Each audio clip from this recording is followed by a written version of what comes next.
আজকে আমরা সাইয়েদনা ওমরে ফারুকের বায়োগ্রাফি সম্পর্কে জানব। ওমরে ফারুক রাদিয়াল্লাহু তাআলা আনহু, the super hero of this উম্মাহ। এই উম্মার সুপার হিরো তিনি। রাব্বুল আলামিন বলেন, মুহাম্মাদুর রাসূলুল্লাহি ওয়াল্লাযীনা মাআহু আশিদ্দাউ আলাল কুফফারি রুহামাউ বাইনাহুম। মুহাম্মদ সাল্লাল্লাহু আলাইহি ওয়াসাল্লাম আল্লাহর রাসূল, তার সাথে যারা থাকে মানে তার সাহাবারা নিজেরা পুষ্পকমল, কাফেরদের ব্যাপারে তারা বজ্র কঠোর। সুবহানাল্লাহ পড়েন।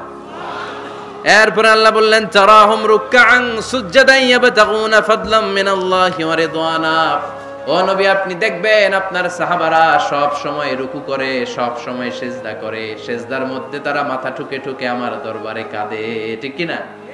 সাহাবাদের একটা বৈশিষ্ট্য হচ্ছে অবসর পেলেই ওনারা রুকু করতেন, সিজদা করতেন।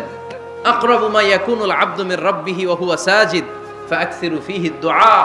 বান্দা যখন সিজদায় লুটিয়ে পড়ে, বান্দা তখন আল্লাহর সবচেয়ে কাছে চলে যায়। আমরা যখন সিজদা দেই তখন আল্লাহর কাছে চলে যাই। কখন কাছে চলে যাই? যখন কি দেই?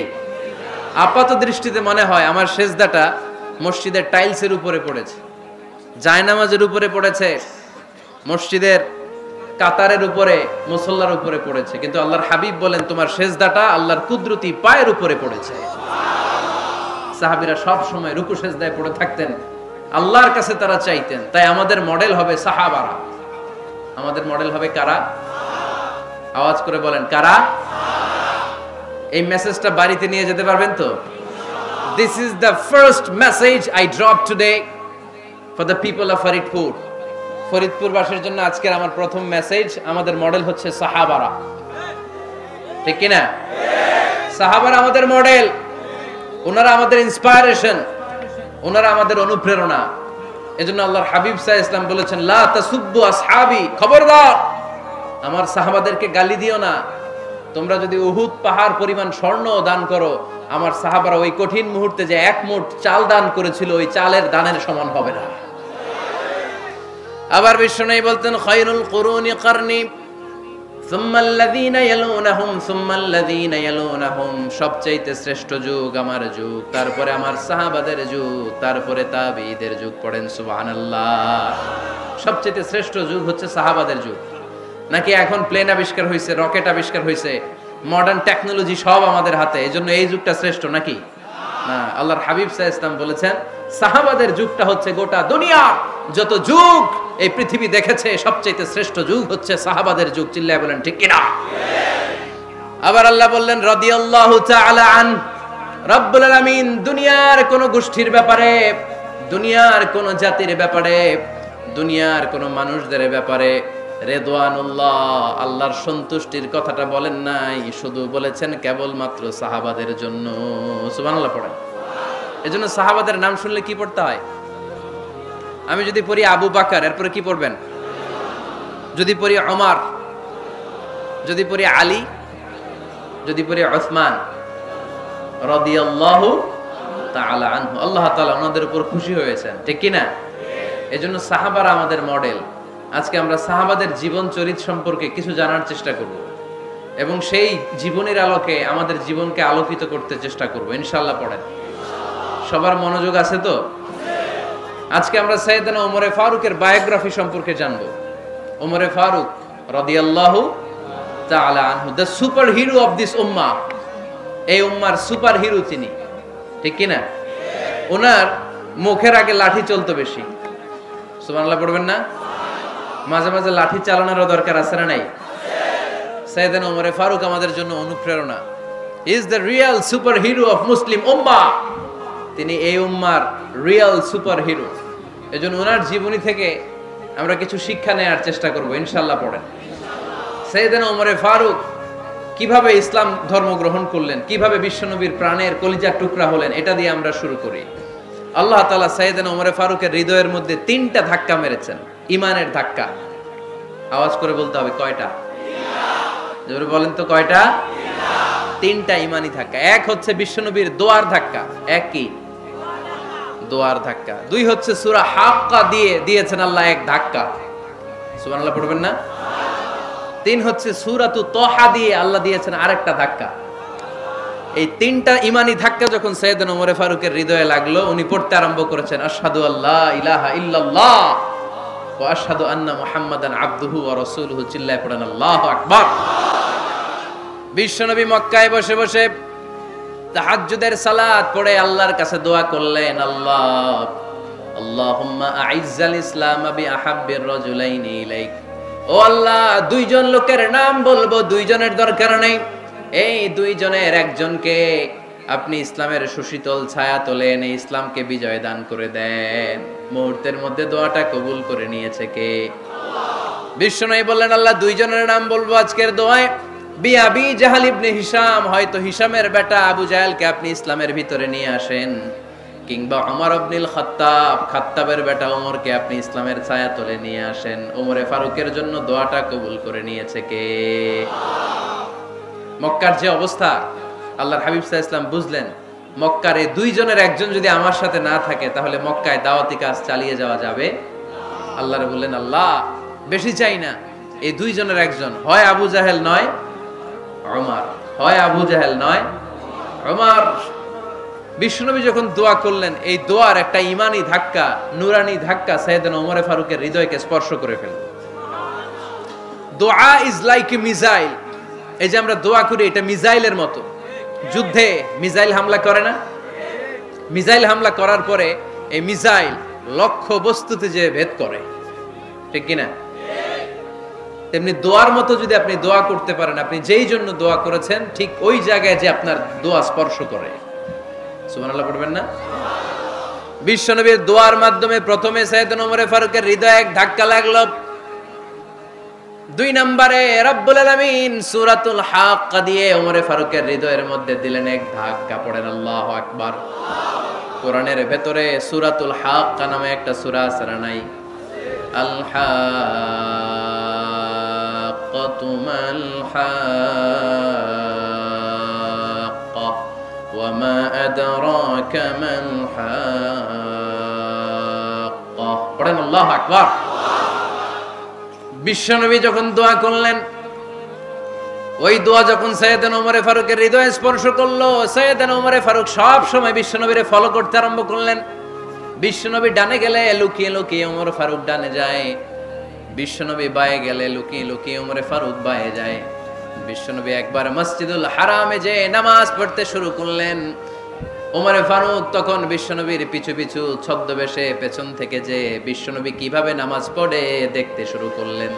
বিশ্বনবী ইন দা মিন টাইম এশার নামাজে আল হাক্কাতু মাল হাক্কা তেলাওয়াত শুরু করে দিলেন। আল হাক্কাতু মাল হাক্কা তেলাওয়াত শুরু করে দিলেন। তেলাওয়াত করতে করতে বিশ্বনবী যখন তেলাওয়াত করতেছে, ওমর ফারুক এরকম দুলতেছে আর মজা পাচ্ছে।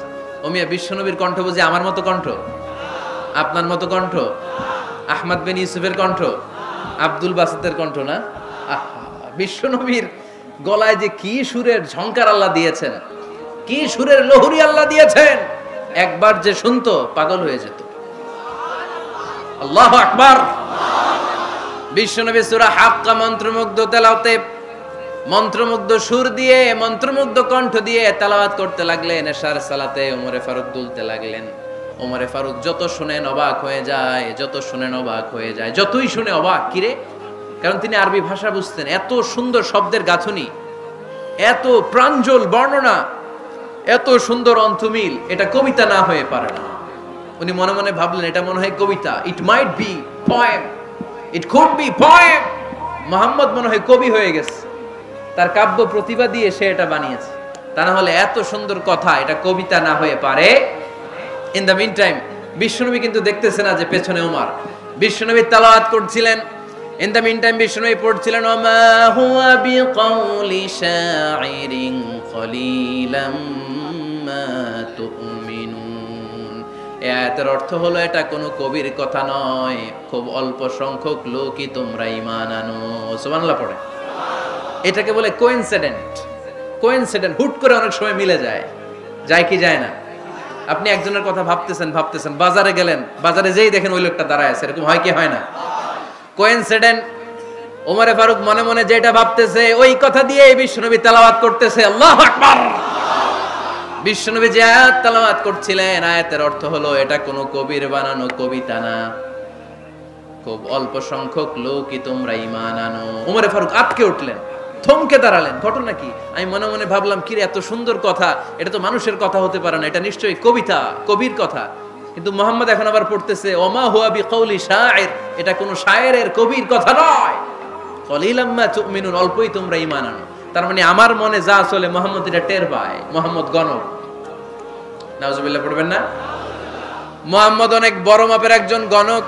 মানুষের হৃদয়ে কি চলে, মনে মনে কি ভাবে, মুহাম্মদ না দেখেও বলে দিতে পারে। ইন দা মিন টাইম বিশ্বনবী পরের আয়াতে পড়লেন ওয়ালা বিকাউলি কাহিনিন কলিলাম মা তাযাক্কারুন। এই আয়াতের অর্থ হলো, এটা কোনো গণকের বানানো গণনা নয়, খুব অল্প সংখ্যক লোকই তোমরা উপদেশ হিসেবে এটাকে মানো।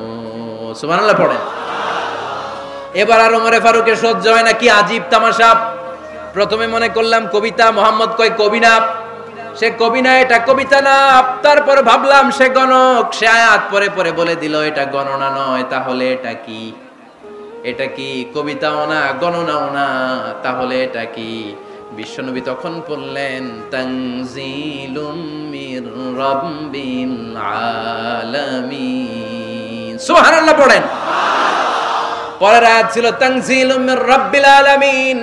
এটা দুনিয়ার কোন কবির বানানো কবিতা না, এটা কোন গণকের গণনা না, এটা কোন সাহিত্যিকের বানানো সাহিত্য নয়, এটা মহাবিশ্বের পরিচালক রব্বুল আলামিনের কাছ থেকে পাঠানো কিতাব কোরআন। সূরা হাক্কার ধাক্কায় ওমরে ফারুক কাইত। প্রথমে ধাক্কাটা লাগলো যে দোয়া। বিষ্ণুনবী তাহাজ্জুদে কেঁদে দোয়া করলেন, আল্লাহ হয় আবু জাহেল রে দিবা, নাইলে ওমর রে দিবা। ওই দোয়া ওমরে ফারুকের হৃদয়ে ছোঁয়া লেগেছে। এরপরে হাক্কা, সূরাতুল হাক্কা দিয়ে দিলে এক ধাক্কা। এই ধাক্কা খেয়ে উথাল পাথাল হৃদয়ের মধ্যে, হায় রে, এ কি বাণী, এ কেমন কথা, কে মুহাম্মদ? তারপরও শয়তানের ওয়াসওয়াসা আছে না নাই? আল্লাহ বলে যতই ওয়াসওয়াসা ওমরকে দেয়া হোক, আমি ওমরে ফারুককে মুসলিম উম্মতের সেনাপতি বানিয়ে ছাড়বো, আমি সেনাপতি বানাবো। এবার 3 নাম্বার ডোজ। ডাক্তারের কাছে গেলে প্রথমে দেখবেন সিম্পল ডোজ দেয়, নরমাল ওষুধ, এটাতে কাজ না হলে ডোজ বাড়ায়, একেবারে কাজ না হলে অ্যান্টিবায়োটিক মারে, আছে না নাই? আল্লাহ প্রথমে দোয়ার ছোঁয়া লাগালেন, তারপর সূরা হাক্কা দিয়ে ধাক্কা মারলেন, এরপরে রব্বুল আলামিন বলেন এবার 3 নাম্বার ডোজ সূরা তহা দিয়ে আমি তোমার হৃদয়টারে উজালা বানায় দেব রে ওমর। শয়তান ওদিক দিয়ে ওয়াসওয়াসা, খেলা দুই দিক থেকে চলতেছে। আল্লাহ তাআলা হেদায়েতের রাস্তায় টানছে, শয়তান জাহান্নামের দিকে টানছে। ঘোষণা দেয়া হলো মক্কায়, মুহাম্মদের মাথা কেটে এনে দিলে এত এত স্বর্ণ মুদ্রা দেয়া হবে। ওমরে ফারুক রাজি হয়ে গেলেন, নাঙ্গা তলোয়ার নিয়ে বিশ্বনবীর মাথা কাটার জন্য ছুটলেন। নাউজুবিল্লাহ পড়বেন না? বনু জাহরা গোত্রের এক লোক বলে, আইনা ইয়া ওমর, কই যাও? মুহাম্মদের মাথা কাটতে যাই। আরে মুহাম্মদের মাথা কাটতে যাও? তোমার বোন ফাতিমা বিনতে খাত্তাব আর তোমার বোন জামাই সাঈদ কদ সাবা, এরা তো ধর্ম ত্যাগ করে ফেলছে, এটা তো আমাদের ধর্ম ত্যাগ করে মুহাম্মদের ফলোয়ার হয়ে গেছে। আগে ওমর ঘর সামলাও, পরে মুহাম্মদের মাথা কাটতে যেও। ওমরে ফারুক অবাক হয়ে গেলেন, তলোয়ার নিয়ে বিশ্বনবীর দিকে না যে নিজের বাড়ির দিকে চলে গেলেন। বিশ্বনবীর আপন বোন ফাতিমা বিনতে খাত্তাব, বোন জামাই সাঈদ আর খাব্বাব রাদিয়াল্লাহু তাআলা আনহু, তিনজন মিলে সূরা তহা তেলাওয়াত করছিলেন। পড়েন সুবহানাল্লাহ। মক্কায় লুকিয়ে লুকিয়ে দাওয়াত হতো। খাব্বাব রাদিয়াল্লাহু তাআলা আনহু একটা চামড়ার ফলকের মধ্যে সূরা তহার কয়েকটা আয়াত এনে ওমরে ফারুকের বোন আর বোন জামাইকে শিক্ষা দিচ্ছে, ট্রেনিং দিচ্ছে। সুবহানাল্লাহ পড়েন। লুকিয়ে লুকিয়ে ওমরে ফারুক যখন ঘরে চলে আসলেন, এরা তটস্থ হয়ে গেল। সাইয়েদনা খাব্বাব বিছানার তলায় লুকিয়ে গেলেন। ওমরে ফারুক বললেন, দরজা খোলো। ফাতিমা বিনতে খাত্তাব দরজা খোলার পরে নির্মম ভাবে সাইয়েদনা ওমর রাদিয়াল্লাহু তাআলা আনহু বোনের গায়ে আঘাত শুরু করে দিল। বোন জামাইকে আহত করতে শুরু করলো আর বলতে শুরু করলো, তোরা পাগল হলি কেন? কি আছে ওই মুহাম্মাদের মধ্যে? কি জাদু নিয়ে এসেছে? সে যাই বলে লোকজন পাগল হয়ে যায়, সবাই তার উপর কালিমা পড়ে ঈমান এনে ফেলে। কি এমন জিনিস তোদের কাছে আছে যেটা দেখে মুহাম্মদকে তোরা ভালোবাসলি? কি আছে? কি পড়তেছিলি আমারে দেখা। ফাতেমা বলে, ইন্নাকা রিজসুন লা ইয়ামাসসুহু ইল্লাল মুতাহহারুন। ও আমার ভাই ওমর, তুমি নাপাক। তুমি কি? লা ইয়ামাসসুহু ইল্লাল মুতাহহারুন, পবিত্রতা অর্জন না করে এই কোরআন ধরা যায় না। সুবহানাল্লাহ পড়েন। উমরে ফারুক গোসল করে আসলেন, কারণ ধাক্কা তো আগে কয়েকটা খাইছে, কথা বুঝেন নাই বোধহয়। প্রথমে দোয়ার ধাক্কা, পরে কোন সূরা দিয়ে ধাক্কা, হাক্কা দিয়ে ধাক্কা, 3 নম্বরে এখন আরেকটা ধাক্কা খাবে। গোসল করে আসলেন। ফাতেমা বিনতে খাত্তাব বললেন, গোসল যখন করে এসেছেন এই নেন। উমরে ফারুক এবার চামড়ার কাপড়ের মধ্যে সূরা তহার প্রথম আয়াতের দিকে নজর করলেন। নজর করেই কোরআনের প্রেমে পড়ে গেলেন। পড়েন সুবহানাল্লাহ। উমরে ফারুক পড়তে আরম্ভ করলেন, তহা মা আনজালনা আলাইকাল কুরআনা লিতাশকা ইল্লা তাযকিরাতাল লিমান ইয়াখশা তানজিলাম মিম্মান খালাকাল আরদা ওয়াস সামাওয়াতিল উলা। সুবহানাল্লাহ পড়েন। উনি পড়তে আরম্ভ করলেন, তহা মা আনজালনা আলাইকাল কুরআনা লিতাশকা, এই কোরআনকে আমি তোমাদের হতভাগ্য থাকার জন্য পাঠাই নাই, এটা রব্বুল আলামিনের পক্ষ থেকে এসেছে। যারা রবকে ভয় করে তাদের জন্য আছে উপদেশ। যিনি আকাশ বানিয়েছেন, জমিন বানিয়েছেন, ওই আল্লাহ তাআলা নিজেই এই কোরআন পাঠিয়েছে। আওয়াজ করে পড়তে হবে আল্লাহু আকবার। উনি খুব ভালো আরবি জানতেন। সূরা তহা পড়ার পরে আর ধৈর্য ধারণ করতে পারে না। ওমরে ফারুক ছোট্ট বাচ্চার মতো কান্না শুরু করে দিলেন। আল্লাহু আকবার। সূরা তহাটা হাতে নিয়ে, তলোয়ারটা হাতে নিয়ে বিশ্বনবীর দিকে ছুটতে আরম্ভ করলেন। আইনা মুহাম্মদ, কোথায় মুহাম্মদ? তোমরা আমাকে মুহাম্মাদের কাছে নিয়ে চলো। বিশ্বনবী তখন সাফা পাহাড়ের পাদদেশে দারুল আরকাম ইবনে আলকামের ঘরে লুকিয়ে লুকিয়ে কোরআনের দাওয়াত দিতেন। ওমরে ফারুককে পাগলের মতো ছুটে আসতে দেখে বিশ্বনবীর চাচা হামজা ইবনে আব্দুল মুত্তালিব বলল, নবী আপনি পালান, ওই যে খাত্তাবের বেটা ওমর আপনাকে অপমান করার জন্য, আক্রমণ করার জন্য তেড়ে এসেছে। সাহাবীরা বললেন, নবী আপনি পালিয়ে যান, আমরা সামাল দেব। বিশ্বনবী বললেন, না আমি পালাবো না, বরং তোমরা সরে যাও। ওমর ইবনুল খাত্তাবকে আমার দরবার পর্যন্ত আসতে দাও। আমার তো মনে হচ্ছে ওই যে তাহাজ্জুদের নামাজ শেষে চোখের পানি ছেড়ে যে আমি আল্লাহর কাছে দোয়া করেছি, আজকে আমার ওই দোয়াটা কবুল হতে শুরু করেছে। আমার তো মনে হচ্ছে আমার ওই দোয়া কবুল হবে, আসতে দাও। ওমর ফারুক এসে বললেন, আশহাদু আল্লা ইলাহা ইল্লাল্লাহ ওয়া আশহাদু আন্না মুহাম্মাদান আবদুহু ওয়া রাসূলুহু, আমি সাক্ষ্য দিলাম আল্লাহ ছাড়া কোনো ইলাহ নাই, নিশ্চয়ই আপনি আল্লাহর প্রেরিত বান্দা এবং রাসূল। পড়েন সুবহানাল্লাহ। ওমর ফারুক যখন কালিমা শাহাদা পড়ে মুসলমান হয়ে বিশ্বনবীর হাতে হাত রাখলেন, মুসলিম সাহাবীদের মধ্যে খুশি আর আনন্দের বন্যা বয়ে গেল।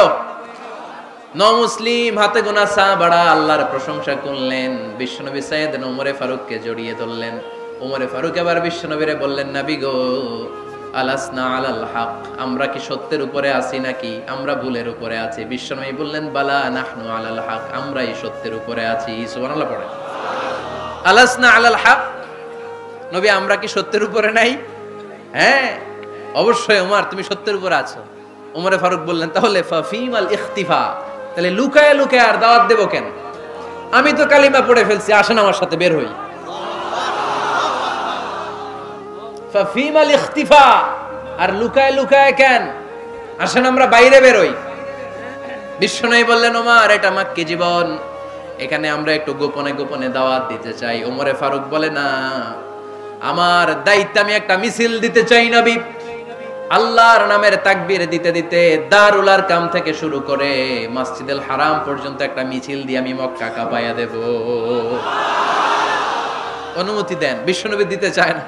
ওমর ফারুক অনেক বুঝানোর পরে স্বল্প পরিসরের একটা অনুমোদন পাওয়া গেল বিশ্বনবী সাল্লাল্লাহু আলাইহি ওয়াসাল্লামের কাছ থেকে। কিন্তু মিছিল যে দিবে, মিছিলের জন্য লোকের দরকার আছে না নাই? এখানে লোক নাই, আমি একাই মিছিল দিতেছি, এটা জমবে? মিছিল জমবে? খুঁজে উনি 11 জন মুসলিম সাহাবা পেলেন। কয়জন? ওমরে ফারুক বললেন, 11 জনই সই। এই 11 জন নিয়েই আমি আল্লাহর নামের তাকবীর দিব। 2 লাইন করলেন। কয় লাইন? 2 লাইন। পেছনে 6 জন, আর এই লাইনের নেতা বানালেন বিশ্বনবীর চাচা হামজাকে রাদিয়াল্লাহু তাআলা আনহু। আর সামনে 5 জন, তার আগে দাঁড়ালেন উনি নিজেই। তাহলে 6 6 12। বললেন এই দুই লাইনে আমরা তাকবীর দিতে দিতে, বেশি না, এই দারুল আরকামের ঘর থেকে, আপনারা জানেন যে সাফা মারওয়া এখন যে সাই হয়, এই সাফার পাদদেশে ছিল দারুল আরকামের ঘর। উনি বললেন এখান থেকে ওই যে কাবার গিলাফ দেখা যায়, কাবার গিলাফ পর্যন্ত আমরা এই তাকবীর নিয়ে ওখানে যাব। সুবহানাল্লাহ পড়বেন না? ওখানে উনি দাঁড়িয়ে ছোট্ট একটা ভাষণ দিয়েছিলেন। উনি বলেছিলেন মান আরাদা আন তাসকুলা উম্মু ওয়া ইয়াতামা ওয়ালাদু ওয়া তারমিলা যাওজাতুহু ফালিয়াসুদ্দানি। খেয়াল করে শুনেন, কান দুইটা খরগোশের কানের মতো খাড়া করেন। উনি এক বাক্যের একটা ভাষণ দিলেন। ভাষণ দিতে জানলে বড় ভাষণ দেয়া লাগে না। এক বাক্যের ভাষণ দিয়ে গোটা বিশ্বকে ঝাঁকুনি মারা যায়। চিল্লায় বলো ঠিক কিনা? ওমরে ফারুক এক বাক্যের একটা ছোট্ট ভাষণ দিলেন। মান আরাদা আন তাসকুলা উম্মু, কে আছো মায়ের এই মক্কায়, কে আছো মায়ের বুক খালি করতে চাও? ইয়া আচামা ওয়ালাদু, কে আছো বাচ্চাগুলারে, নিজের সন্তানগুলোরে ইয়াতিম বানাতে চাও? কে আছো তারমিলা যাওজাতুহু, নিজের স্ত্রীকে বিধবা বানাতে চাও? ফালিয়া সুদ্দানি, বুকের পাটা থাকলে আমি ওমর রে থামাও। ফালিয়া সুদ্দানি, দেখি মক্কায় কার এত বড় বুকের পাটা। কে আছো মায়ের বুক খালি করতে চাও, সন্তান রে ইয়াতিম বানাতে চাও, স্ত্রীকে বিধবা বানাতে চাও? ফালিয়া সুদ্দানি, পারলে আমারে ঠেকাও। এই বলে উনি আল্লাহু আকবার, আল্লাহু আকবার, আল্লাহু আকবার বলে স্লোগান শুরু করে দিলেন। এক এক স্লোগানে মক্কার মরুজমিন থারথার করে কাঁপতে আরম্ভ করলো। এই মিছিল মক্কার কেউ দেয় নাই। মিছিলের আওয়াজ শুনে আবু জাহেল বাইরিস, উতবা বাইরিস, শাইবা, ওয়ালিদ ইবনে মুগিরা সব বের হয়েছে। কিরে, আমার এলাকায় এত বড় স্লোগান, কার এত সাহস? বের হয়ে দেখে মিছিলের সামনে ওমর। ওমর রে দেখে দিছে এক দৌড়। কারণ ওমরে ফারুককে থামানোর মতো বাপের বেটা মক্কায় দ্বিতীয়টা কেউ ছিল না। আওয়াজ করে বলেন ঠিক কিনা?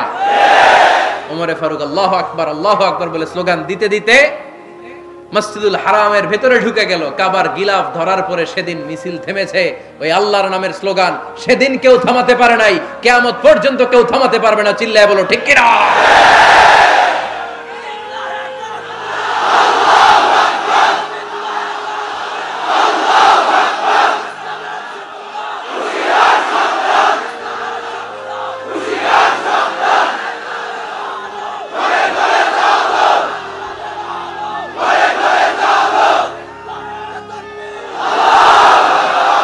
ওই রকম একটা ওমরের দরকার, আমাদের বেশি চাই না। জোরে বলেন ঠিক কিনা?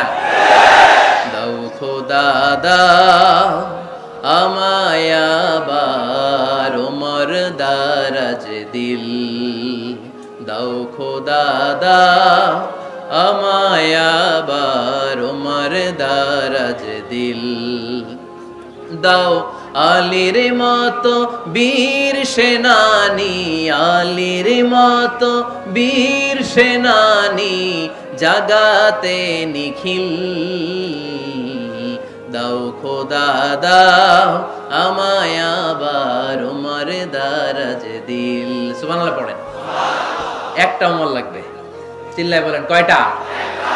ওই ওমরের অপেক্ষায় বাংলাদেশ সহ গোটা মুসলিম উম্মাহ। ঠিক কি না? একটা ওমরই যথেষ্ট। আমাদের সেন্ট্রাল লিডারশিপ নাই তো, আমাদেরকে এদিকে লাথি মারলে আমরা ওইদিকে যাই, ওদিক থেকে গুতা মারলে আমরা এদিকে যাই। আমাদের রিপ্রেজেন্টেটিভ, আমাদের প্রতিনিধিত্ব করার মতো কোনো কেন্দ্রীয় লিডারশিপ নেতৃবৃন্দ গোটা বিশ্বে নাই। ঠিক কি না? আমরা সেই ওমরে ফারুকের অপেক্ষায়, আমরা সেই ইমাম আল মাহাদির অপেক্ষায়। এই ওমরে ফারুক আমাদের মডেল। ঠিক কি না? Third in position. এই পুরো উম্মতের মধ্যে ওনার পজিশন নাম্বার 3। 1 নাম্বার পজিশন বিশ্বনবীর। কার? 2 নাম্বার পজিশন কার? আবু বকর। 3 নাম্বার পজিশন কার? ওমরে ফারুকের। বিশ্বনবী বলতেন লা নবিয়্যা বা'দি, লা নবিয়্যা বা'দি, আমার পরে কোনো নবী নাই। ওয়ালা রাসূলা, আমার পরে কোনো রাসূলও নাই। আমার নবীর পরে আর কোনো নবী আছে? আমার নবীর পরে আর কোনো রাসূল আছে? এই যে কাদিয়ানি যে একটা সম্প্রদায় আছে, এরা কি মুসলিম নাকি অমুসলিম? মুসলিম সম্প্রদায়ের সাথে এদের কোনো সম্পর্ক নাই। চিল্লায় বলেন ঠিক কি না? এরা যদি মুসলমান হতে চায়, আমার নবী দ্য লাস্ট মেসেঞ্জার বিশ্বনবীকে খাতামুন নবী হিসেবে সংবাদ সম্মেলন করে গোটা বিশ্বকে জানায় দিতে হবে, তারপরে তাদেরকে আমরা মুসলিম হিসেবে স্বীকৃতি দিব। চিল্লায় বলেন ঠিক কি না? তা না হলে তারা কোন ধর্মের এটাকে জানাই দিতে হবে।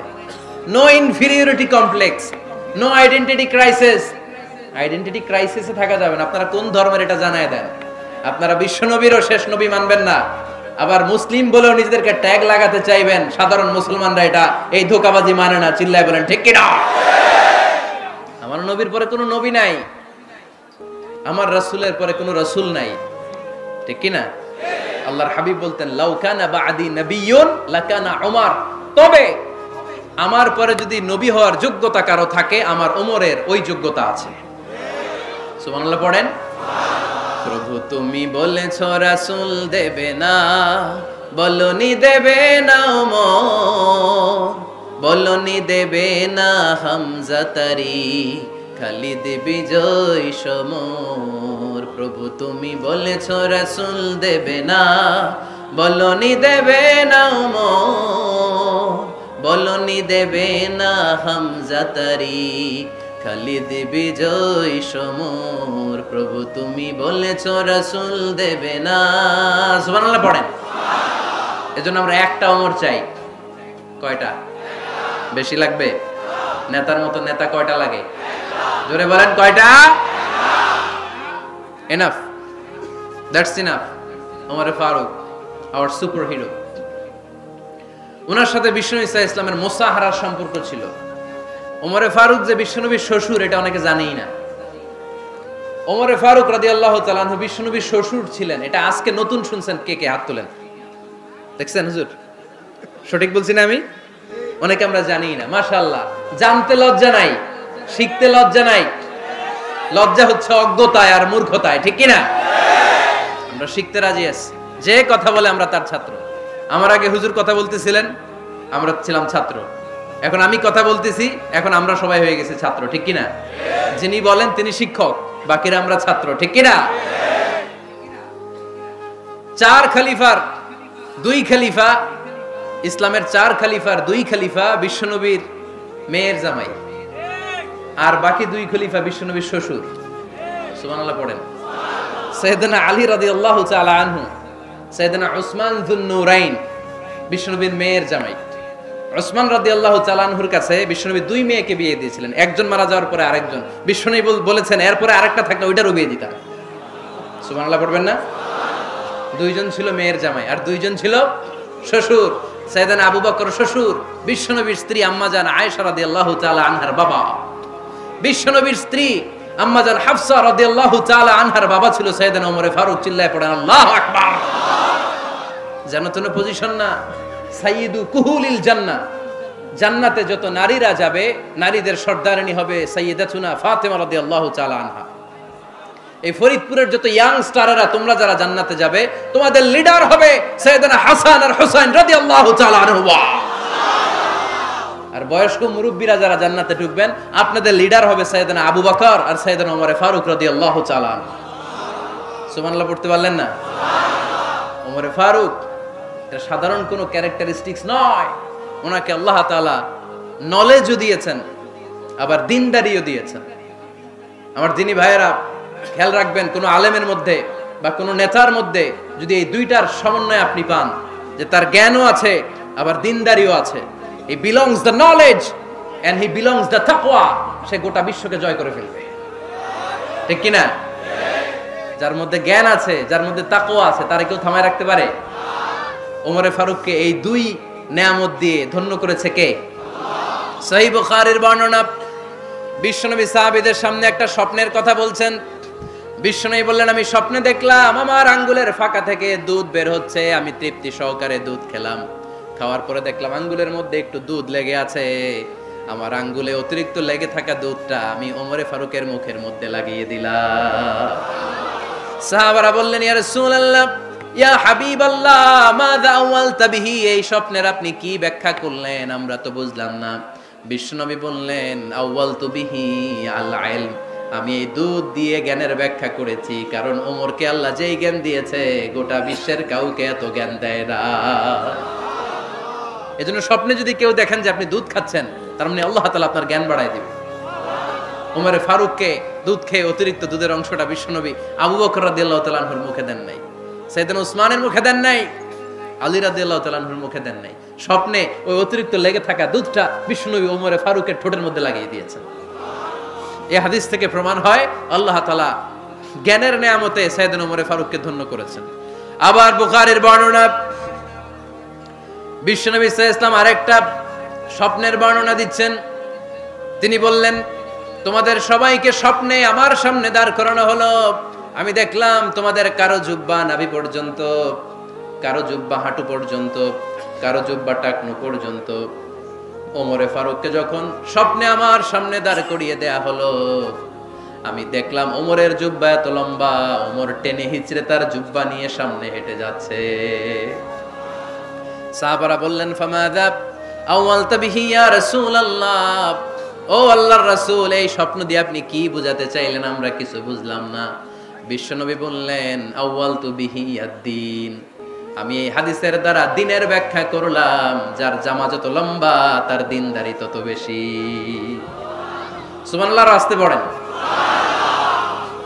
স্বপ্নে দেখলেন কোন সাহাবীর জুব্বা নাভি, কোন সাহাবীর হাঁটু, কারোটা টাকনু, কিন্তু ওমরে ফারুকের জুব্বা এত লম্বা, ইয়াজুরু সাওবাহু, তিনি তার জুব্বা টেনে হিচড়ে যাচ্ছেন। বিশ্বনবী বললেন, এটা দ্বারা আমি দ্বীন, আমি তাকওয়া, দ্বীনদারি, তাকওয়া, এটার ব্যাখ্যা করেছি। তার মানে ওমরে ফারুকের তাকওয়ার সামনে সব তাকওয়া পানি হয়ে যাবে। কোন সুবহানাল্লাহ। আল্লাহ তাআলা সাইয়েদনা ওমরে ফারুককে দ্বীনের জ্ঞান দিয়েছেন, তাকওয়া দিয়েছেন। যুবক ভাইয়েরা, যাকে আল্লাহ তাআলা দ্বীনের জ্ঞান দেয়, যাকে আল্লাহ তাআলা তাকওয়ার এই গুণ দিয়ে সমৃদ্ধ করে, তার জন্য গোটা বিশ্বের সব দরজাগুলোকে ওপেন করে দেয় কে? কত বড় মুত্তাকি ছিলেন সাইয়েদনা ওমরে ফারুক। মদিনার সমাজে কয়জন মুনাফিক ছিল বিশ্বনবী ছাড়া কেউ বলতে পারতেন না। বিশ্বনবী কোন সাহাবীকে মুনাফিকদের লিস্ট দিয়ে যান নাই, একজন সাহাবী ছাড়া। দেখি কেউ বলতে পারেন কিনা ওই সাহাবীর নাম? কি নাম? হুযায়ফা ইবনুল ইয়ামান রাদিয়াল্লাহু তাআলা আনহু। ওনাকে বলা হতো সাহিবু সিররি রাসূলিল্লাহ, আল্লাহ রাসূল সাল্লাল্লাহু আলাইহি ওয়াসাল্লামের গোপন তথ্যের ধারক বাহক। সুবহানাল্লাহ পড়বেন না? বিশ্বনবী ইন্তেকালের আগে মদিনার সমাজে মোট কয়জন মুনাফিক আছে, এই তথ্য আবু বকরকে বলেন নাই, ওমর রাদিয়াল্লাহু তাআলা আনহুকে বলেন নাই, উসমান রাদিয়াল্লাহু তাআলা আনহু, আলী রাদিয়াল্লাহু তাআলা আনহু, আশারাতুল মুবাশশিরিন বিল জান্নাহ কোন সাহাবীকে বলেন নাই। শুধুমাত্র কেবলমাত্র একমাত্র হুযায়ফা ইবনুল ইয়ামান রাদিয়াল্লাহু তাআলা আনহুর কাছে মুনাফিকদের লিস্টে বিশ্বনবী দিয়ে গিয়েছে। সুবহানাল্লাহ পড়েন। মদিনায় কারা কারা মুনাফিক কেউ জানতো না হুযায়ফা ছাড়া। কে ছাড়া? নামটা আজকে মুখস্থ করেন, যাতে অন্য কোনো ওয়াজে কেউ জিজ্ঞেস করলে বলতে পারেন। মুনাফিকদের লিস্ট যে সাহাবীর কাছে বিশ্বনবী দিয়ে গিয়েছিলেন, সাহাবীর নাম কি? নাম? নামটা কেমন লাগে? ভালো লাগে? অনেকে আমারে জিজ্ঞেস করে, হুজুর আমার ছেলে হবে আগামী মাসে, একটা নাম দেন। নাম দিয়ে দিলাম হুযায়ফা। যাদের হবে ছেলে, এলাকায় যাদের নেক্সট কয়েক মাসে ছেলে হবে, খালি হুযায়ফা চলবে। কি চলবে? ভাল লাগে? নামটা ভাল লাগে? রাইখেন, অনেক সুন্দর নাম। উনি জানতেন মুনাফিক কারা। দেখেন ওমরে ফারুকের তাকওয়ার লেভেলটা কত হাই। ওমরে ফারুক একদিন হুযায়ফা রাদিয়াল্লাহু তাআলা আনহুর কাছে গেলেন, যে বললেন, হুযায়ফা, বিশ্বনবী ইন্তেকালের আগে মুনাফিকদের নামের লিস্টটা কারো কাছে দেয় নাই, আমার জানা নাই, সাইয়েদনা আবু বকরের জানা নাই, কোন সাহাবীর জানা নাই, তুমি ছাড়া। আমি তোমার কাছে জানতে চাই, আমি ওমরের নামটা ওই মুনাফিকদের খাতায় আছে কিনা আমার একটু বলো। আমার ওমরের নামটা ওই মুনাফিকদের লিস্টিতে একটু আছে কিনা, নামটা একটু বলো। যদি থাকে আমি ভালো হয়ে যাব। আমি নেফাকি দূর করে পাক্কা মুমিন হতে চাই। আমার নাম যদি মুনাফিকের লিস্টে থাকে আমি তো শেষ। হুযায়ফা চোখের পানি ছেড়ে দিয়ে বলে, আমিরুল মুমিনিন, কেমন প্রশ্ন করলেন আপনি? আপনি বিশ্বনবীর শ্বশুর। এই উম্মতে আপনার পজিশন 3 নাম্বার। আপনারে মুনাফিকরা ভয় পায়, শয়তান আপনারে ভয় পায়। আপনি জান্নাতে সব বয়স্ক লোকদেরকে নিয়ে জান্নাতের মধ্যে আগে আগে ঢুকবেন। কেমন করে মুনাফিকদের কাতারে আপনার নাম থাকতে পারে ওমর? সুবহানাল্লাহ পড়ে। কি বিনয়ী, কি তাকওয়া। হুযায়ফাকে যে ধরতেন, হুযায়ফা একটু বলো না আমার নামটা মুনাফিকদের লিস্টিতে আছে কিনা। ওমরে ফারুকের যদি এই টেনশন থাকে যে আমি মুনাফিক হয়ে গেলাম কিনা, আমাদের এই টেনশন থাকার দরকার আছে না নাই? হ্যাঁ, এজন্য সব সময় আল্লাহর কাছে দোয়া করতে হবে, আল্লাহ তুমি নেফাকি থেকে আমাদেরকে বাঁচাও। আরো জোরে পড়েন আমিন। ওমরে ফারুক রাদিয়াল্লাহু তাআলা আনহু আমাদের সুপার হিরো। আমাদের সবাই বলেন আমাদের। উনি কত বড় সুপার হিরো শুনেন। উনি জুমার খুতবা দিচ্ছেন। কি দিচ্ছেন? মসজিদে নববীতে খুতবার মাঝখানে হঠাৎ বললেন, ইয়া সারিয়াতাল জাবাল, ইয়া সারিয়াত ইবনে জানিমিল জাবাল। এই কথা বলেই আবার খুতবা দিতে শুরু করলেন। ওনার এই ইয়া সারিয়াত ইবনে জানিমিল জাবালের সাথে আগের কথারও কোনো মিল নাই, পরের কথারও কোনো মিল নাই। জুমার নামাজের পর মুসল্লি সাহাবারা ধরলেন, বললেন, ইয়া আমিরাল মুমিনিন। খুতবার মাঝখানে হঠাৎ করে ইয়া সারিয়াত ইবনে জালিমিল জাবাল বলে আপনি চিৎকার করলেন কেন? আপনার এই বাক্যের সাথে আপনার খুতবার আগের বাক্যের কোনো মিল নাই, আপনার খুতবার পরের বাক্যেরও কোনো মিল নাই। এই কথা আপনি কারে বললেন, কারে উদ্দেশ্য করে বললেন? এই কথার তাৎপর্য কি আমাদেরকে বুঝিয়ে বলেন। ওমরে ফারুক বললেন, আমি যখন খুতবা দিচ্ছি আমি দেখতে পেলাম ওই যে কয়েক মাস আগে আমি আমার মুসলিম সেনাবাহিনী পারস্যে আক্রমণের জন্য পাঠিয়েছি, বর্তমান ইরানের ওই বিশাল এলাকাতে পারস্যে আমি আমার ব্যাটালিয়ন পাঠিয়েছি। আমি হঠাৎ করে দেখতে পেলাম আমার মুসলিম বাহিনীর সেনাপতি যুদ্ধের এক পর্যায়ে তার ডানে আছে উপত্যকা, বায়ে আছে পাহাড়, সে পাহাড়ি রাস্তা ছেড়ে দিয়ে উপত্যকার দিকে যেতে শুরু করেছে। আমি দেখতে পেলাম আমার মুসলিম বাহিনী যদি উপত্যকার দিকে ছুটে বেড়ায়, কাফির মুশরিকরা আমার মুসলিম বাহিনীকে কচুকাটা করে ফেলবে। তাই আমি এখান থেকে তাদেরকে কমান্ড দিয়ে বলেছি, ইয়া সারিয়াতাল জাবাল, উপত্যকার দিকে নয় পাহাড়ের দিকে যাও, তাহলেই তোমাদের বিজয় নিশ্চিত হয়ে যাবে। উপত্যকার দিকে যেও না, ইলাল জাবাল, ইলা সারিয়াতিল জাবাল, পাহাড়ের দিকে ছোট। সাহাবারা অবাক, ঘটনা কি? উনি বসে আছেন মদিনায় মসজিদে নববীর মিম্বারে দাঁড়িয়ে, উনি যদি ইয়া সারিয়াতাল জাবাল বলে, এটা কি ইরানে যাবে নাকি? ও মিয়া, তখনকার সময়ে বর্তমানের মতো মোবাইল ছিল নাকি, ইন্টারনেট ছিল নাকি, কিছু ছিল? খালি মুখে আমি যদি বলি ইয়া সারিয়াতাল জাবাল, এটা ইরানে যাবে, ইন্ডিয়া যাবে, ঢাকায় তো যাবে না, ফরিদপুর শহরেই তো বসবে না, ঠিক কিনা? কিন্তু এটা আমিরুল মুমিনিন বিশ্বাসী সাহাবারা বিশ্বাস করে নিল। কিছু মুনাফিক ছিল, এরা কয় না, ঝামেলাস, এটা তো সম্ভব না। এক কাজ করি, এই সেনাপতি যখন বিজয়ী বেশে মদিনায় ফিরে আসবে আর আমরা ধরবো। এরা দিন গুনতে লাগলো, এই সেনাপতি মুসলিম বাহিনী নিয়ে পারস্য জয় করে কবে ফিরে আসবে। এই মুনাফিকের দলগুলো কখনো সেনাবাহিনীকে অভ্যর্থনা জানাতে যেত না, কিন্তু এইবার সবার আগে মদিনার উপকণ্ঠে যে সেনাপতিদেরকে অভ্যর্থনা জানানোর জন্য ফুল নিয়ে রেডি, ফুল নিয়ে দাঁড়ায় সেনাপতি ঢুকার সাথে সাথে ধরছে, এই সেনাপতি কোত্থেকে আসছে? কয় পারস্য জয় করে আসছি। কয় এমন এমন দিন, জুমার দিন দুপুর বেলা যুদ্ধের মাঝখানে আমিরুল মুমিনিনের কণ্ঠের কোন কথাবার্তা শুনছো নাকি? সেনাপতি অবাক, কয় তোমরা জানলা কেমনে? শুনছি তো।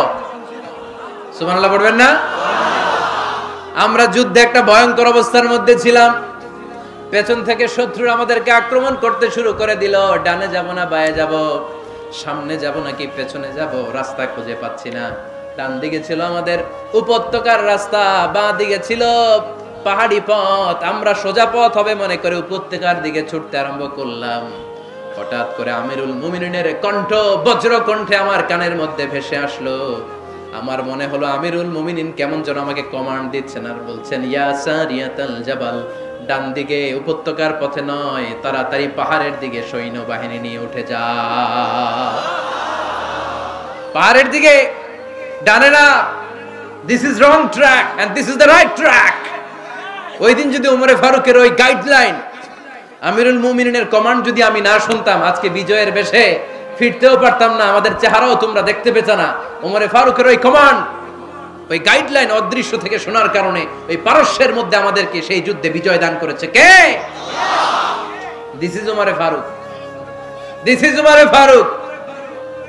বিশ্বনবী বলছেন, ওমর, মা লাকিয়াকা শাইতানু সালিকান ফাজ্জান ইল্লা সালাকা ফাজ্জান গায়রা ফাজ্জিক। ওমর, শয়তান ইবলিস যদি তোমার কোনো রাস্তা দিয়ে হাঁটতে দেখে, শয়তান ওই রাস্তা রেখে দিয়ে অন্য রাস্তা দিয়ে হাঁটে।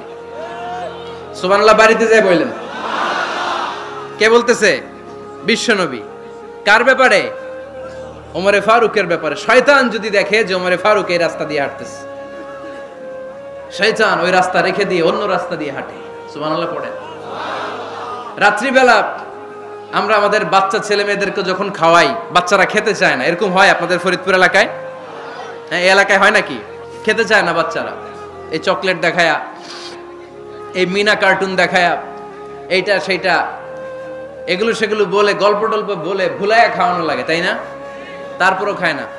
আমারও ছোট মেয়ে আছে, খেতে চায় না, এইটা সেইটা এমনি সেমনে খাওয়ানো লাগে। তো শেষে না পেরে মা বাবা বলতে বাধ্য হয়, ওই যে ভূত আসতেছে, ভূত, তাড়াতাড়ি তাড়াতাড়ি খাও, নাহলে যে ভূত ধরবে তোমারে। ওই যে বাঘ আসতেছে, বাঘ, তাড়াতাড়ি খাইলে নাহলে বাঘে কামড়াবে। বলি না আমরা? আপনারা কি বলেন? ভূত। আর কি বলেন? হ্যাঁ হ্যাঁ, আচ্ছা, এক এক জায়গায় এক একটা আমরা বলি, ভূত আসবে, বাঘ খাবে, ভাল্লুক খাবে, তাড়াতাড়ি খাও। মদিনাতে যখন ওমরে ফারুক আমিরুল মুমিনিন, মদিনার মায়েরাও বাচ্চাদেরকে খাওয়াতে পারতো না, ছোট্ট মেয়েদেরকে খাওয়াতে পারতো না, খাওয়া নিয়ে যন্ত্রণা করতো। বাচ্চারা যখন মদিনায় খেতে চাইতো না রাত্রি বেলায়, মদিনার মায়েরা বলতো তাড়াতাড়ি খাও, হা হুয়া ইয়াতি উমর, হা হুয়া ইয়াতি উমর, তাড়াতাড়ি খা, নাইলে ওই যে ওমর আসতেছে, Omar. This is our super hero সাইয়েদনা ওমর ফারুক রাদিয়াল্লাহু তাআলা। শুধু শয়তানি ভয় পেত না, মুনাফিকরাও ভয় পেত, জমের মতো ভয়। শুধু তাই না, আমাদের আম্মাজান বিষ্ণু ইসা ইসলামের স্ত্রীরাও ওমর ফারুককে ভয় পেতেন। সুবহানাল্লাহ কইবেন না? মাঝে মাঝে বিষ্ণু ইসা ইসলামের সাথে আম্মাজান আয়েশার ঝগড়া হতো, হতো না? আপনাদের ফ্যামিলিতে ঝগড়া হয়? হয় না? হয় না? কার কার দেখি? ওরে আল্লাহ, অনেক আল্লাহর ওলি আছে তো এই জায়গায়। ঝগড়া হয় না? কি কথা কয়, ঝগড়া হয় না বলে? বিশ্বনবীর ফ্যামিলিতে ঝগড়া হয়, আপনার ফ্যামিলিতে হয় না? মিষ্টি ঝগড়া। আর ও বিয়েই করে নাই।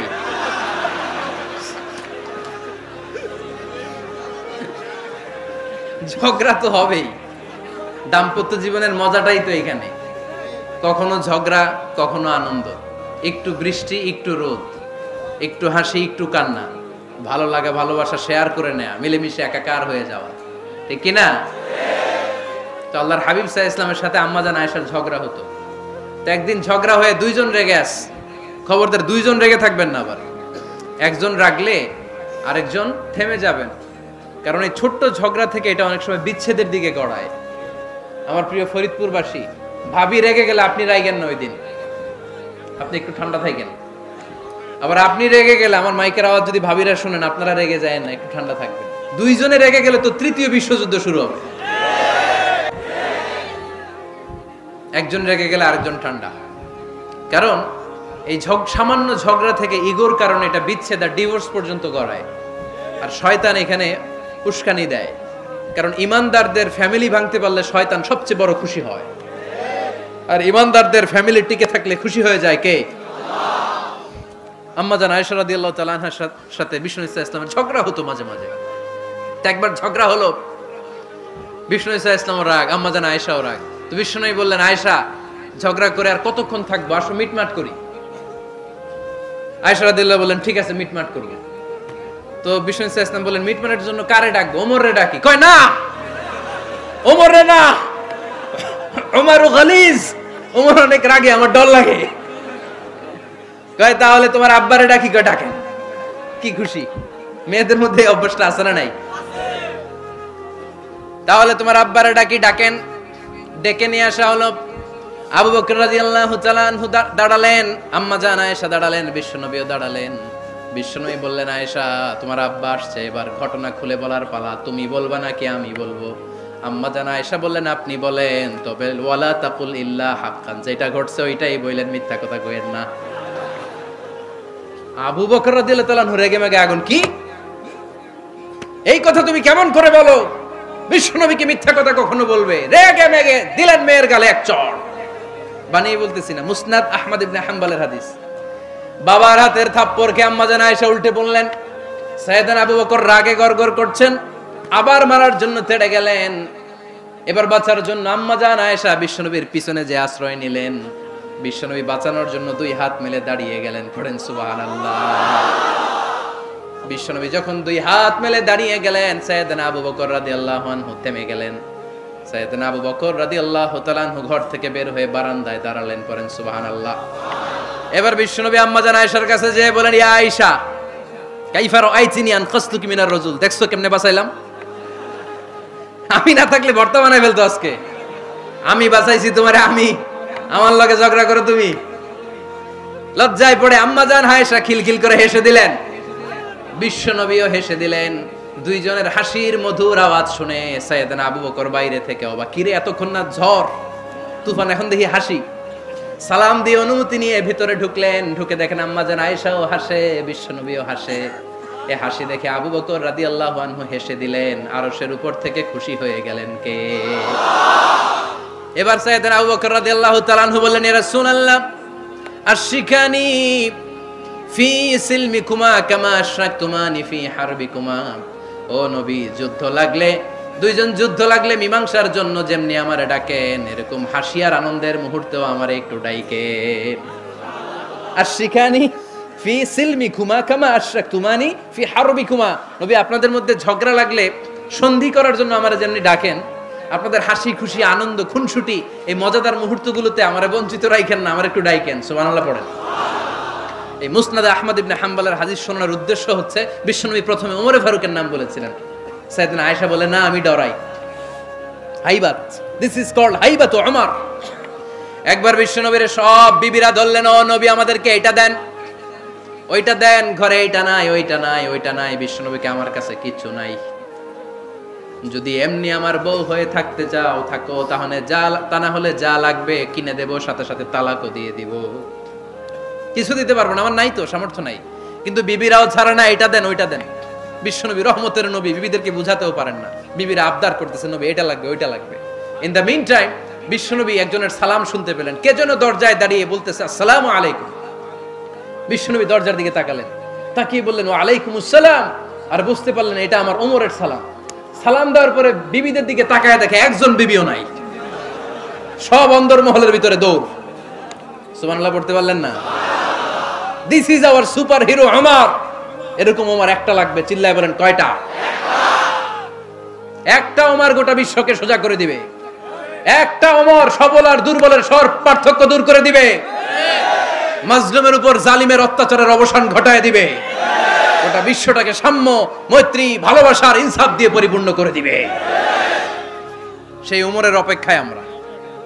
নিজের ছেলেকে 80টা বেত মেরেছেন। কয়টা? 80টা বেত মেরেছে। এই ব্যাপারে অনেকগুলো বর্ণনা পাওয়া যায়। সবচেয়ে সহিহ বর্ণনা হচ্ছে মুয়াত্তা ইমাম মালিকের বর্ণনা।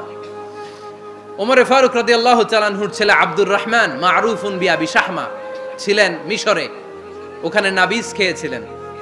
নাবিজ হচ্ছে আরব দেশের লোকেরা দুধের মধ্যে শক্ত খুরমা রাত্রেবেলা ঢেলে দিত, ঢেলে দিলে সারা রাত ওই খুরমার রসটা দুধের সাথে মিশে দুধটা লাল হয়ে যেত। এটারে সকালবেলা খেত, খুব সুস্বাদু, এটাকে বলে নাবিজ। কিন্তু এটা রাতে ভিজাইলে সকালেই খাইতে হয়, রেখে দিলে আবার একটু সমস্যা হয়, এটা অনেকটা তারির মতো হয়ে যায়, মাতলামি চলে আসে। তো ওমরে ফারুকের ছেলে নাবিজ খেয়েছেন, মদ খাননি, নাবিজ। কিন্তু নাবিজ খাওয়াতে সাকরান চলে এসেছে। সাকরান চলে আসাতে এটা যখন প্রমাণিত হয়েছে, আমর ইবনে আস রাদিয়াল্লাহু তাআলা আনহু নাকি 80 বেত মেরেছেন মিশরে। কয় বেত? নিয়ম হচ্ছে সবার সামনে, কিন্তু সবার সামনে না মেরে একটু গোপনে মেরেছে। এই তথ্য যখন ওমরে ফারুকের কাছে এসেছে, উনি বললেন না, মারতে হবে সবার সামনে, আলাদা মাল্লা কেন? ও মদিনায় ফিরে আসলে আমি আবার 80টা মারব। মদিনায় ফিরে আসার পরে সাইয়েদনা ওমরে ফারুক ওই আগের 80টারে আর ধরেন নাই, নিজ হাতে আবার 80টা বেত মেরেছেন। এই বেত মারার 1 মাস পরে এই আবু শাহমা ইন্তেকাল করেছে। অনেক ঐতিহাসিক বলে এই বেতের আঘাতে মরেছে, কেউ কেউ বলেছে নিজের রোগের কারণে মরেছে। কিন্তু দিস ইজ দ্য ইনসাফ সিস্টেম অফ ওমর। নিজের ছেলে বলে ছেড়ে দেয় নাই। এখন নিজের ছেলে হইলে 7 খুন মাফ, নেতার ছেলে হইলে 10 খুন মাফ, এলাকার মোড়লের ছেলে হইলে 10 খুন মাফ। নো পার্সিয়ালিটি ইন ইসলাম। ইসলামে পার্সিয়ালিটি নাই। আপনি নেতার ছেলে হন, আপনি বিজনেস ম্যাগনেটের ছেলে হন, আপনি যেই হন না কেন, ইসলামের দৃষ্টিতে সবাই সমান। চিল্লায় বলেন ঠিক কিনা? বানু মখজুমিয়া গোত্রের এক নারী চুরিতে ধরা পড়ল। সাহাবারা বললেন, নবী মদিনার সবচেয়ে ভেরি প্রেস্টিজিয়াস এন্ড ডিগনিফাইড ফ্যামিলির মেয়ে, আপনি হাত কাটেন না, কারণ ইসলামের নিয়ম চুরি করলে কি কেটে দাও। বিশ্বনবী বললেন, বলো কি? হাত না কাটার জন্য তোমরা আমাকে রেকমেন্ড করছো? এটা আল্লাহর আইন, পৃথিবীর কেউ রেকমেন্ড করলেও শোনার ক্ষমতা আমার নাই, কারণ আইনটা দিয়েছে কে? লাউ কানাত ফাতিমাতু বিনতি মুহাম্মাদিন সারাকাত লাকাতা মুহাম্মাদুন ইয়াদাহা। আরে বনু মাকসুমিয়া মেয়ে তো দূরের কথা, আমার কলিজার টুকরা ফাতেমাও যদি আজ চুরিতে ধরা পড়তো, তার হাত কেটে দিতে আমি 1 মিনিটও দেরি করতাম না। দিস ইজ ইসলাম। এই হচ্ছে ওমরে ফারুকের মানাকিব। এরকম ওমরে ফারুক কয়টা লাগবে? আওয়াজ করে বলতে হবে, কয়টা লাগবে? একটা লাগবে। এই সাইয়েদনা ওমরে ফারুক মদিনার প্রথম চিফ জাস্টিস ছিলেন। সর্বপ্রথম ওনার পরামর্শে সাইয়েদনা আবু বকর রাদিয়াল্লাহু তাআলা আনহু কোরআনকে সংকলন করেছেন। আমরা এই যে কোরআন পড়ি 30 পারা, এমদাদিয়া লাইব্রেরির 114টা সূরা, কত সুন্দর সন্নিবেশ করা হয়েছে, এখানে সাজানো হয়েছে। আল্লাহর হাবিব সাল্লাল্লাহু আলাইহি ওয়াসাল্লামের সময় কি এরকম কোরআন ছিল নাকি? ছিল না। খেজুর পাতার মধ্যে, গাছের বাকলের মধ্যে, ওটের বড় হাড্ডির মধ্যে আর পাথরের মধ্যে খোদাই করা কোরআন ছিল। সাইয়েদনা আবু বকরের সময় রাদিয়াল্লাহু তাআলা আনহুর সময় যুদ্ধ হলো, 70 জন হাফেজ সাহাবী ইন্তেকাল করলেন। সাইয়েদনা আবু বকর রাদিয়াল্লাহু তাআলা আনহুকে ডেকে ওমরে ফারুক বললেন, ও আবু বকর, এইভাবে হাফেজে কোরআন সাহাবীরা যদি দুনিয়া থেকে বিদায় হয়ে যায়, আল্লাহর কোরআনও তো বিদায় হয়ে যাবে। আমার পরামর্শ হলো আপনি সব বয়োজ্যেষ্ঠ সাহাবীদেরকে একসাথে করে কোরআনের সব কাগজগুলোকে একসাথে করে একটা নির্ধারিত কপির মধ্যে কোরআনকে সংকলন করে ফেলেন। সাইয়েদনা আবু বকর বললেন, যেটা আমার নবী করে না, এটা আমি কেমনে করি? কিন্তু ওমরে ফারুক নাচরবান্দা বলে না, এটা করলে কোনো খারাপ হবে না, ভালোই হবে। মুসলিম উম্মার জন্য এক জায়গায় কোরআন সন্নিবেশিত থাকবে, আপনি করেন। সাইয়েদনা আবু বকর রাজি হয় না, ওমরে ফারুকও ছাড়ে না। ওমরে ফারুক বলতে বলতে বলতে বলতে এমন ভাবে সাইয়েদনা আবু বকর রাদিয়াল্লাহু তাআলা আনহুকে ধরলেন, সব শেষে সাইয়েদনা আবু বকর ওমরে ফারুকের কথায় কোরআন সংকলনে রাজি হয়ে গেলেন। পড়েন সুবহানাল্লাহ। উনি বললেন, ওমর যখন আমাকে বারবার বুঝাতে লাগলো, আল্লাহ তাআলা আমার হৃদয়টা ওমরের কথা শোনার জন্য খুলে দিলেন।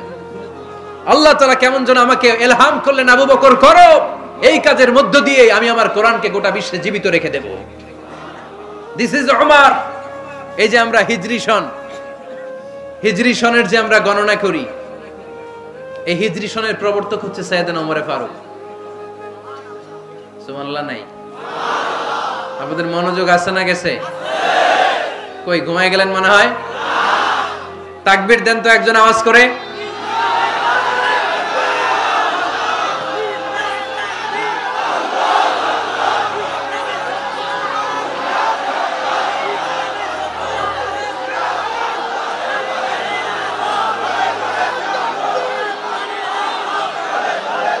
মাশাআল্লাহ, মাশাআল্লাহ। বসেন বসেন, এখনই শেষ করে দেব কিছু সময়ের মধ্যে। আমরা একসাথে বিদায় নিব ইনশাআল্লাহ। ওঠা বসা করবেন না, ওঠা বসা করবেন না, বসেন।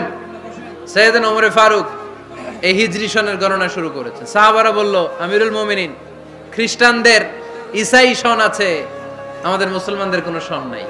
আমাদের একটা সন থাকলে আমাদের জিজিয়া নিতে, আমাদের যাকাতের টাকা উত্তোলন করতে অনেক সুবিধা হবে। ওমর ফারুক বললেন, তাহলে কোন সালকে হিজরি, কোন সালকে মুসলিম সাল হিসেবে আমরা ঘোষণা দিতে পারি? একজন বলল, আমার নবী যেই সালে জন্মগ্রহণ করেছেন ওই সালে। ওমর ফারুক বললেন, না, আমার নবীর জন্ম আমাদের জন্য খুশির দিন, কিন্তু এটা আমাদের জন্য প্রেরণা নয়। প্রেরণা নবীর কাজে, ঠিক কিনা? আরো কিছু সাহাবারা বলল, তাহলে যেই সালে আমার নবী ইন্তেকাল করেছে ওইটারে প্রথম সাল ধরেন। ওমর ফারুক বললেন, না, যেদিন তিনি ইন্তেকাল করেছেন এটা আমাদের দুঃখের দিন, এটা আমাদের প্রেরণা নয়। আমাদের প্রেরণা হচ্ছে বিশ্বনবীর ত্যাগ, তিতিক্ষা আর কাজের মধ্য দিয়ে। জোরে কোন ঠিক কিনা? ওমর ফারুক বললেন, যেদিন বিশ্বনবী ইসলাম রক্ষায় নিজের মাতৃভূমি ছেড়ে মক্কা থেকে মদিনায় গিয়েছেন, ওই দিনটাকে হিজরি প্রথম দিন ধরে আমরা হিজরি সাল গণনা করে শুরু করে দেব।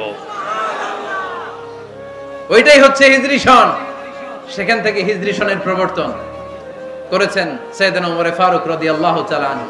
এই যে স্টেট গভর্নমেন্ট, এই যে প্রিজন, জেলখানা, ক্যান্টনমেন্ট, সচিবালয়, গণভবন, বঙ্গভবন, মুক্তিযোদ্ধাদের ভাতা, রাষ্ট্রীয় ভাতা, এই সব নিয়ম কানুন সাইয়েদনা ওমর ফারুক তার রাষ্ট্রীয় আমলে তিনি নিজে করেছেন। চিল্লায় পড়েন আল্লাহু আকবার। মুসলমানদের আলাদা কারেন্সি, নিজস্ব মুদ্রা ব্যবস্থা নিজে চালু করেছেন। সৈনিকদের মধ্যে যারা বিবাহিত, প্রতি 6 মাস অন্তর অন্তর 1 মাসের ছুটি কাটাতে তারা ফিরে আসবে, সাইয়েদনা ওমর ফারুক চালু করেছেন। চিল্লায় আওয়াজ করে পড়েন আল্লাহু আকবার। এই যে আমরা 20 রাকাত সালাতুত তারাবি পড়ি রমাদানে, পড়েন না আপনারা? এটা সাইয়েদনা ওমর ফারুক চালু করেছে। সুবহানাল্লাহ পড়তে পারলেন না? কোরআনে মোট 22টা আয়াত আছে যেখানে সাহাবারা ইনডিসিশনে ভুগছিলেন। বিশ্বনবীর মত একটা, ওমর ফারুকের মত আর একটা। এই 22 জায়গায় আল্লাহ তাআলা বিশ্বনবীর মতের পক্ষে আয়াত নাজিল না করে ওমর ফারুকের মতের পক্ষে কোরআনের আয়াত নাজিল করেছেন। আওয়াজ করে পড়েন আল্লাহু আকবার। এদিকে উঠলেন কেন আপনারা? যারা উঠছেন আমার দিকে তাকান।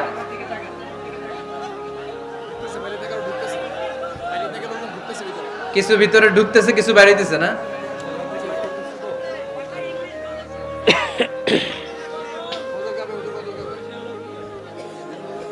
সাইয়েদনা ওমর ফারুক, আমরা সাহাবীদের জীবন চরিত পড়তে চাই না, কত যে অনুপ্রেরণামূলক দৃষ্টান্ত সাইয়েদনা ওমর ফারুক আমাদের জন্য রেখে গিয়েছে। ওমর ফারুক যখন খলিফা, দিনের বেলায় যদি রাষ্ট্রে কোনো নিয়ম জারি করতেন, দিনের বেলায় জনগণকে কোনো বিষয়ে যদি নিষেধ করতেন, রাত্রে বেলায় খাওয়ার সময় ফ্যামিলি মেম্বারদের সবাইকে বলতেন, এই দিনের বেলা আমি জনগণকে এই কাজ করতে নিষেধ করেছি, তোমরা আমার ফ্যামিলি মেম্বার, খবরদার তোমরা এই কাজ করো না। জনগণ করলে যতটুকু শাস্তি, তোরা করলে পাবি ডবল শাস্তি। সুবহানাল্লাহ কইবেন না? আমাদের নেতারা ওই বাড়ির বিচার করে, ওই বাড়ির মাইয়ার বিচার, ওই বাড়ির পোলার বিচার, নিজের পোলা গাঞ্জা টানে আছে না নাই? নিজের মেয়ে অপরাধ করে আছে না নাই? কি নেতা ছিলেন ওমর ফারুক! আগে নিজের ঘর সামলিয়েছেন, আগে নিজেকে সামলিয়েছেন, নিজের ঘর ঠিক করেছেন। বলেছেন জনগণ করলে যত বেদ, তোরা করলে double Veda. This is call leader, ঠিক কি না? এক বাবা এসে বললেন, ওমর ফারুক আমার ছেলে কথা শোনে না, বেয়াদব। ওমর ফারুক ছেলেরে ডাকলেন, বাবা তুমি তোমার আব্বাজানের কথা শোনো না, এটা তো কবিরা গুনাহ। ছেলে বলে, ওমর ফারুক সব দায় দায়িত্ব আল্লাহ ছেলে মেয়েদেরকে দিয়েছে, বাবা মাকে কোনো দায়িত্ব দেয় নাই। ওমর ফারুক বললেন, অবশ্যই দায়িত্ব দিয়েছে। তাহলে বলেন আমার বাবার দায়িত্ব কি? উনি বললেন, প্রাইমারিলি প্রথমত 3 দায়িত্ব। আইয়ান তাকিয়া উম্মা, পৃথিবীর প্রতিটি বাবার উচিত ছেলেদের মেয়েদের জন্য ভালো মায়ের ব্যবস্থা করা। 2 নম্বরে আইয়ুহসিনা ইসমা, সুন্দর তার একটা নাম রেখে দেয়া। 3 নাম্বার ইউআল্লিমাহুল কিতাব, তার আল্লাহর কিতাব শিক্ষা দেওয়া। এবার ছেলেকে আমার আব্বা 3টার একটাও করে নাই। এবার ওমর ফারুক রেগে গেলেন, বাবার কাঁধে ধরলেন, বললেন তুই ছেলের জন্য বিচার নিয়ে আসলি, তোর 3টা দায়িত্বের একটাও তুই পালন করিস নাই। ছেলে বলে, আমিরুল মুমিনিন আমার মা নর্তকী, আমার মা মাজুসি, আমার মায়ের মধ্যে কোনো আদব কাদব নাই, সুন্দরী দেখে আমার মারে বাবা বিয়ে করছে, আমার মায়ের কাছ থেকে জীবনে কিছু শিখি নাই। 2 নাম্বার সাম্মানি খানফাসা, আমার বাবা আমার নাম রেখেছে চামচিকা। কি নাম রাখছে? এটা নাম হইলো একটা, এরকম উল্টাপাল্টা নাম আছে না নাই? না, এগুলো রাখবেন না। আব্দুল্লাহ রাখবেন, আব্দুর রহমান রাখবেন, আর একটা কি বলছি আজকে? হুযায়ফা রেখে দিয়েন, পারবেন? ওয়ালাম ইউআল্লিমনি হারফাম মিন কিতাবিল্লাহ আমিরুল মুমিনিন, শুধু তাই না, আল্লাহর কোরআনের একটা অক্ষর আমার বাবা কোনোদিন আমারে শিক্ষা দেয় নাই। ওমর ফারুক রেগে গেলেন, এবার বাপের কান্দে দইরা মারতে শুরু করলেন। তুই পোলার নামে বিচার নিয়ে আইছিস, তোরে মার দিমু আগে। এরকম নেতার দরকার আছে না নাই? মদিনায় এক লোক তার বউরে রাগের চোটে 100 তালাক দিয়ে ফেলছে। কয় তালাক দেয়ার নিয়ম কয়টা? দিছে কয়টা? এবার স্ত্রী কাঁদতে কাঁদতে এসে বলে, আমিরুল মুমিনিন দেখেন, আমার স্বামী আমারে রেগে মেগে 100 তালাক দিছে। ওমর ফারুক বললেন, দইরা নিয়ে আয় এটারে। নিয়ে আসা হলো। ওমর ফারুক বললেন, কয়টা তালাক দিয়েছো? কয় 100টা। কেন দিছো? কয় মাথা গরম আছিল। এরকম আছে না? তালাক দেওয়ার সময় সব তালাক, তুই তালাক, তোর মা তালাক, তোর বোন তালাক, সব তালাক। তালাক দিবে ওয়াইফ রে, দিতেছে সবাই রে। ওমর ফারুক বললেন, দিবে 3টা, 100টা দিলা কেন? কয় মেজাজ গরম ছিল। কয় দাঁড়া, আত-তালাকু মিন শাআইরিল্লাহ, তালাক হচ্ছে আল্লাহর দেয়া বিধানের একটা নিদর্শন, এটা নিয়ে তুই খামখেয়ালি করলি। আমার রায় শোন, আমার রায় হচ্ছে 3 তালাকে তোর বউ তালাক, বাকি 97 তালাক তোর পিঠের উপরে পড়বে। এরকম বিচারের দরকার আছে না নাই? এরকম দৃষ্টান্তমূলক বিচার যদি বাংলার জমিনে দেয়া হতো, আর কোন নারী ধর্ষিতা হতো? আর কোন নারীকে অ্যাসিড মারা হতো? আর কোন নারী যৌতুকের জন্য কান্না করতো? একটা অমর লাগবে, বেশি না। কয়টা লাগবে? তিনি গভর্নর সিস্টেম চালু করেছিলেন, governor system, Islamic state. Bahrain, ইয়ামান, মিসর, কুফা, বসরা, মক্কা, মদিনা, এই 7 জায়গায় 7 জন গভর্নর পাঠিয়েছেন। তাদের থেকে তথ্য নিতেন। এই গভর্নর সিস্টেম উনি বানিয়েছেন। সাইয়েদনা আমর ইবনে আল আস রাদিয়াল্লাহু তাআলা আনহুকে পাঠিয়েছেন মিশরে। মিশরে একটা দৌড় প্রতিযোগিতা হতো। ওই দৌড় প্রতিযোগিতায় আমর ইবনে আল আস রাদিয়াল্লাহু তাআলা আনহুর ছেলে অংশগ্রহণ করেছে, কিন্তু এক মিশরি ওই দৌড় প্রতিযোগিতায় চ্যাম্পিয়ন হয়ে গেছে। রানার্স আপ হয়েছে আমর ইবনে আল আসের ছেলে। এবার মিশরি ফার্স্ট আর গভর্নরের ছেলে সেকেন্ড। রাগের চোটে আমর ইবনে আল আসের ছেলে ওই মিশরির মাথার মধ্যে কয়েকটা বাড়ি মেরেছে। মিশরি বলে, আমার মাল্লা কেন? তুমি খেলায় পারো না, আমারে মাল্লা কেন? কয়, আনা ইবনুল আকরামিন, আমি গভর্নরের পোলা, আমি যা বলবো এটাই হবে, আমার উপরে কথা নাই। মিশরি ওইখানে আর ঝগড়া বাঁধায় নাই, মনে দুঃখ নিয়ে মদিনায় চলে আসলেন। এসে বললেন, আমিরুল মুমিনিন, আপনি আমর ইবনুল আস রাদিয়াল্লাহু তাআলা আনহুকে মিশরের গভর্নর বানিয়ে পাঠিয়েছেন। একটা প্রতিযোগিতায় আমি চ্যাম্পিয়ন হয়েছি, ওনার ছেলে হয়েছে রানার আপ। কেন সে চ্যাম্পিয়ন হতে পারে নাই? এই কারণে আমার মাথায় লাঠি দিয়ে 3টা বাড়ি মেরেছে। বিচারটা দিছে কার দরবারে? কথা বুঝেন নাই বোধহয়? ওমর ফারুকের দরবার। ওমর ফারুক বললেন, তাই আগামী বছরের অমুক তারিখ আমি সব গভর্নরদেরকে ডেকে হিসাব নিতে, ওই দিন তুই থাকবি, পারবি না? মিশরে বলে, পারবো মানে অবশ্যই পারবো। ওই দিন 7 রাজ্য থেকে 7 গভর্নর হাজির, গভর্নরদের ছেলেরাও হাজির, মিশরীয় হাজির। 7 গভর্নরের কাছ থেকে 7 এলাকার খোঁজ খবর নেয়ার পরে ওমরে ফারুক বললেন, আইনাল মিসরি, মিশরি লোকটা কই, এদিকে আয়। মিশরি সামনে আসার পরে বলল, আমর ইবনুল আস, তুমি মিশরের গভর্নর, তোমার ছেলে সহ তুমি আসো। আমর ইবনুল আস এসে সামনে বসে রইলেন। এবার বললেন, ও আমর ইবনুল আসের ছেলে, তুমি নাকি ইবনুল আকরামিন গভর্নরের ছেলে, তুমি যা বলবা মিশরে নাকি তাই হবে, তোমার নাকি অনেক দাপট। নিজে একটা লাঠি এনে মিশরীর হাতে দিয়ে বলল, এবার তোর মাথায় যতটা মারছে তুই ততটা গুনে গুনে মার, আমি দেখবো। আমর ইবনুল আস দেখবে, আমর ইবনুল আসের ছেলেরে তুই এখানে মার। সে বলতেছে, থাক, আপনি বলছেন এতেই যথেষ্ট, মারা লাগবে না, আমি মাফ করে দিলাম। ওমরে ফারুক বলল, খবরদার, মার, মার ওর মাথার মধ্যে। মিশরি ওমরে ফারুকের ধমক শুনে ভয়ে ভয়ে 3টা বাড়ি মারল। এই বাড়ি মারা দেখেও ওমরে ফারুকের হৃদয় ঠান্ডা হয় নাই।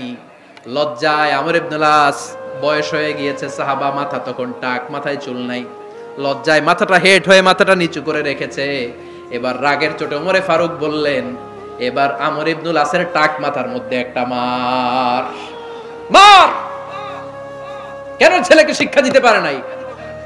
ইয়া আমর ইবনুল আস, মাতা জাআলতুমুন নাস আবিদা, তোমরা কখন মিশরীদেরকে নিজেদের দাস বানায় নিলা? ওয়াকাদ ওয়ালাদাতুম উম্মুহুম আহরারা, আর ওদের মায়েরা তো ওদেরকে স্বাধীন সন্তান হিসেবে প্রসব করেছে।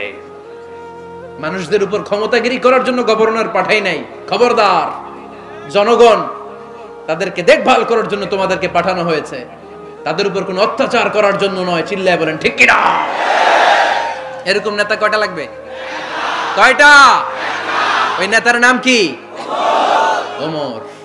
হা হুয়া ইয়াতি ওমর। 22 জায়গায় বিশ্বনবী কয় একটা, ওমরে ফারুক বলে আর একটা। আল্লাহ বলে, বিশ্বনবী আপনার পক্ষে আমি আয়াত নাজিল করতে পারলাম না, আমি ওমরের পক্ষে নাজিল করে দিলাম। বিশ্বনবী বলতেন, ইন্নালি কুল্লি উম্মাতিন মুহাদ্দাস, সব উম্মতের মধ্যে, সব নবীর উম্মতের মধ্য থেকে একজন করে আল্লাহ তাকে মুহাদ্দিস বানাতো। মুহাদ্দিস না, মুহাদ্দাস। মুহাদ্দাস মানে এমন লোক যিনি যা ভাবতো ওই ভাবনাটাই আল্লাহ আয়াত হিসেবে নাজিল করে দিতেন। বিশ্বনবী বলেন, আমার উম্মতের মধ্যে মুহাদ্দাস হচ্ছে সাইয়েদনা ওমর। মদিনার সবচেয়ে বড় মুনাফিকের নাম আব্দুল্লাহ ইবনে উবাই ইবনে সালুল, সব মুনাফিকদের সরদার। কিন্তু এই মুনাফিকের ছেলেটা হলো পাক্কা ইমানদার। এই ছেলের নাম হলো আব্দুল্লাহ। আওয়াজ করে বলেন, ছেলের নাম কি? আব্দুল্লাহ ইবনে উবাই ইবনে সালুল। মুনাফিক সরদার যখন ইন্তেকাল করলো, সাইয়েদনা আব্দুল্লাহ রাদিয়াল্লাহু তাআলা আনহু বিশ্বনবীর কাছে এসে চোখের পানি ছেড়ে ডেকে বলে, নবী আপনিও জানেন, আমিও জানি, মদিনার সবাই জানে আমার আব্বা মুনাফিকদের সরদার, কিন্তু আমার মন তো মানে না, আমার তো পিতা, আমার তো বাবা লাগে, আমার তো মন মানে না। আপনিও জানেন মুনাফিক, আমিও জানি মুনাফিক। নবী আপনার দরবারে কিছু আমি চাই না, আপনার গায়ের একটা জামা দেন, আপনার জামাটা পরিয়ে আমার বাবারে দাফন দিব। এর উসিলায় যদি আমার আব্বারে আল্লাহ মাফ করে দেয়, দয়ার নবী মায়ের নবী জামা খুলে দিয়ে দিলেন। পড়েন সুবহানাল্লাহ। আব্দুল্লাহ রাদিয়াল্লাহু তাআলা আবার আবদার চললেন, নবী জানি আমার বাবা মুনাফিক, কিন্তু আমার তো বাবা আপনার দরবারে ফরিয়াদ, আপনি নিজে যে আমার বাবার জানাজার নামাজের ইমামতি করবেন। দয়ার নবী মায়ার নবী জানাজার নামাজে যেতে চাইলেন। ওমরে ফারুক বললেন, নবী না, খবরদার আপনি উবাই ইবনে সালুলের জানাজায় যাবেন না। বিশ্বনবী জোর করে যেতে চাইলেন। সাইয়েদনা ওমরে ফারুক বিশ্বনবীর জামা পেছন থেকে টেনে ধরলেন। আল্লাহু আকবার, টেনে ধরলেন, যাবেন না আপনি। ওমরে ফারুকের হাত থেকে হ্যাচকা টান মেরে জুব্বা টান দিয়ে বিশ্বনবী জানাজায় চলে গেলেন। রব্বুল আলামিন আয়াত নাজিল করলেন, ইস্তাগফির লাহুম আও লা তাস্তাগফির লাহুম ওয়া ইন তাস্তাগফির লাহুম ৭০ মাররাতান ফালান ইয়াগফিরাল্লাহু লাহুম। নবী গো, একবার নয়, দুইবার নয়, ৭০ বারও যদি এই মুনাফিকের জন্য আপনি ক্ষমা চান, তার জন্য ক্ষমা নাই, তার জন্য আছে জাহান্নাম।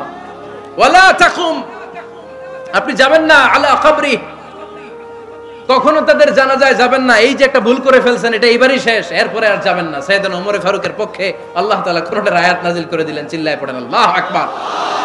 এভাবে 22টা জায়গায় ওমর ফারুক যা বলেছে, এটা নিয়ে একটা আলাদা আলোচনা হইতে হবে, আলাদা একটা আলোচনা লাগবে যে 22টা আয়াতে আল্লাহ তাআলা বিশ্বনবীর পক্ষে কোরআনের আয়াত নাজিল না করে সাইয়েদনা ওমর ফারুকের পক্ষে আয়াত নাজিল করেছেন। চিল্লায় পড়েন সুবহানাল্লাহ। ওই ওমর ফারুককে আমাদের মডেল বানানোর দরকার আছে না নাই? ওই ওমর ফারুকের জীবনী আমাদের ছেলে মেয়েদেরকে পড়ানোর দরকার আছে না নাই? আমাদের ভবিষ্যৎ প্রজন্ম এগুলো জানে না।